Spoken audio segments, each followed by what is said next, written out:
Good morning, everybody. It's Tuesday, March 12th, 5:27 a.m. Central Time. Grain markets are mixed this morning. May corn futures down 2.5 at 4.39 and a quarter. May soybeans up 3/4 of a cent at 11.80. May Chicago wheat down 3 3/4 at 5.43 and a half. May Kansas City wheat down 6.5 at 5.92 and a quarter. May spring wheat down 5 1/4 at 6.64 3/4. We've got some more potential tariff news, I guess.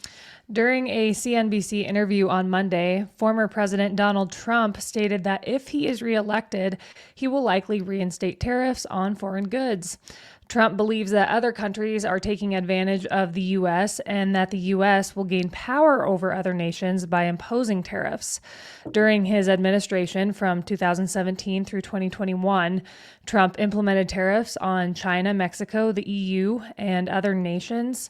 The majority of the tariffs on China have stayed in effect under the Biden administration. Opponents of tariffs believe that they are ineffective because they raise the cost of imported goods. So this is Trump reaffirming or reiterating what he has said over the last several months, and that he wants to do tariffs and high numbers at that. I think the last time we mentioned this, he was talking 60% tariffs or 70% tariffs on some of this stuff, some really high numbers. One of the concerns here is that some large companies are preparing for this. This was a separate piece that CNBC had following the interview piece.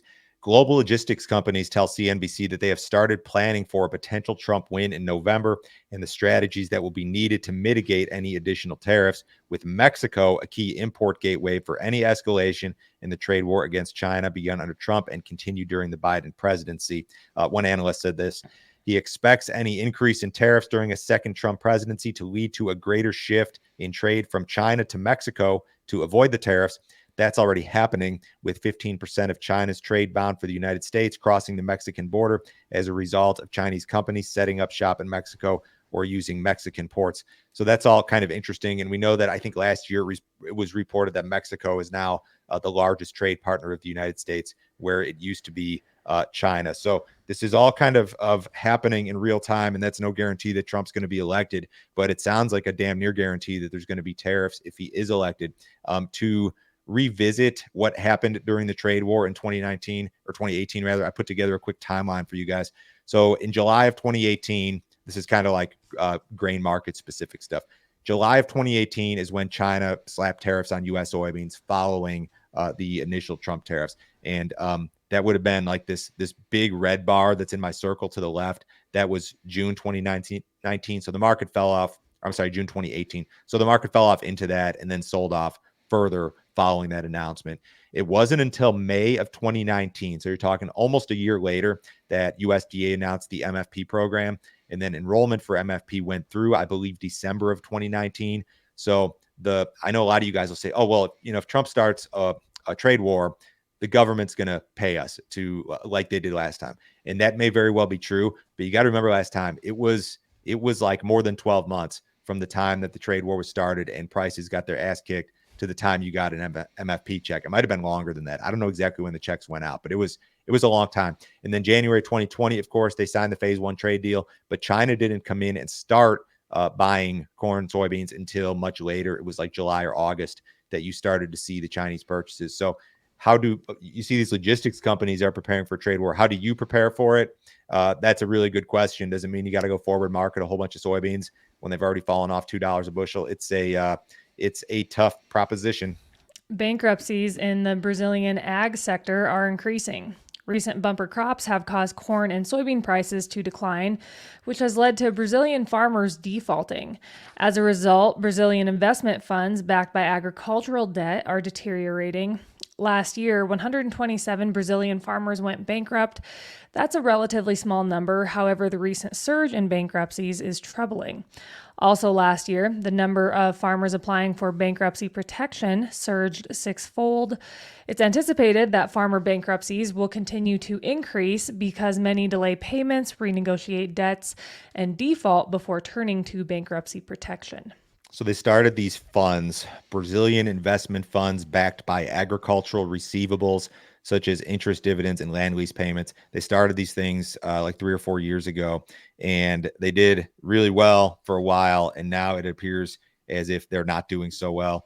Some of these funds have plunged below the value of their underlying assets after farmers skipped payments on some credit facilities. They opened this stuff up not just to like institutional investors, but even to retail investors, and they gained a lot of popularity because the agricultural sector was growing so quickly. And now, they've got similar stuff in Brazil that we have here in the United States. You got markets that are below the cost of production, things that just aren't going so well. So is this going to impact the balance sheets or corn or soybean production in any way, shape, or form?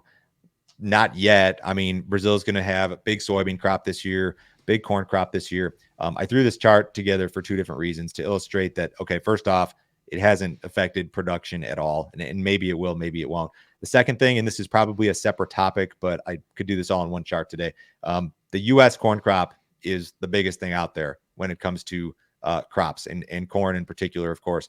But we are approaching the U.S. growing season, which is in my view, the most important growing season as it relates to the markets.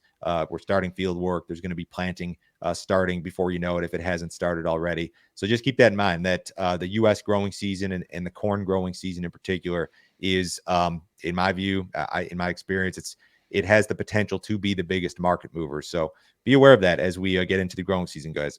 I know everything looks doom and gloom right now, but throw in one little weather hiccup and you've got yourself a different situation. And we've seen that scenario play out year after year after year after year. So if you guys have not checked out our premium content, you need to do so. Joe, can you tell me about some recent videos you've put together? This one is going to be put together right after we get done taping here. Old crop target orders and review. I had some stuff in the email this morning. We've got some old crop bushels that are unpriced based on the advice that I have given, and we're throwing out recommendations on when and how this stuff should all be cleaned up. I take a very, very simple approach to grain marketing. Cash sales broken down by crop year percentage, tell you exactly where we stand, what our average prices are, what the thought process is. If you guys still have some old crop corn, soybeans, winter wheat, you're looking for ideas, I think this would be a really good thing for you to watch, maybe just to see a simpler approach. And as I've said many, many times, I think a lot of you guys would benefit from simplicity in your grain marketing. Jim Urio was on yesterday. We did Macro Monday because we usually do Macro Friday, but we did Macro Monday because we had the USDA report on Friday. Do traders care about the national debt? We believe, me and Jim believe that they do, but maybe in a different way than what you had thought. These videos have become really popular. Jim does an excellent job. If you guys want to see the premium stuff and that old crop grain marketing video in particular, go to standardgrain.com this morning. You can sign up. It takes like 1 minute to sign up. You can do it on your phone or credit card. We're very much into the modern age here. You can do Apple Pay or Google Pay, all that stuff. It's a piece of cake. Check it out. I will forward you a copy of this morning's email, as well as that grain marketing video that's going to be out later today. Check that deal out, guys. U.S. soybean shipments declined last week. USDA reported that 26 million bushels of soybeans were inspected for export during the week ending March 7th. The print was down 39% compared to the previous week, but up 11% compared to the same week last year. Corn shipments increased 2.1% versus the prior week at 44 million bushels. Wheat shipments were reported at 15 million bushels, up 12% compared to the previous week and up 57% versus the same week last year. It's actually not a terrible print for soybeans. The trend from here forward the next few months will be that we're shipping less beans and more corn. That's the trend this time of year. The wheat shipment number was actually pretty good. I think that as it relates to export sales and shipments as a whole, soybeans are probably the problem right now in USDA, despite the fact that they made an adjustment lower in a recent report. They may have to come down again. USDA reported another flash cancellation of U.S. SRW wheat to China on Monday. Private exporters reported the cancellation of sales of 264,000 metric tons of U.S. SRW wheat for delivery to China during the current marketing year. This is the third cancellation since Thursday, and since then, exporters have canceled a total of 504,000 metric tons of SRW wheat to China for delivery during the current marketing year. The SRW wheat market posted an upside reversal on Friday following a cancellation report, and then posted another upside reversal yesterday following a cancellation report. And we're down again here this morning. So I don't know. It feels like a market that is trying to find a bottom, but has struggled to do so. The pace of Brazil's soybean harvest has slowed, according to well-followed private group Ag Rural. As of last Thursday, 55% of Brazil's soybean crop had been harvested.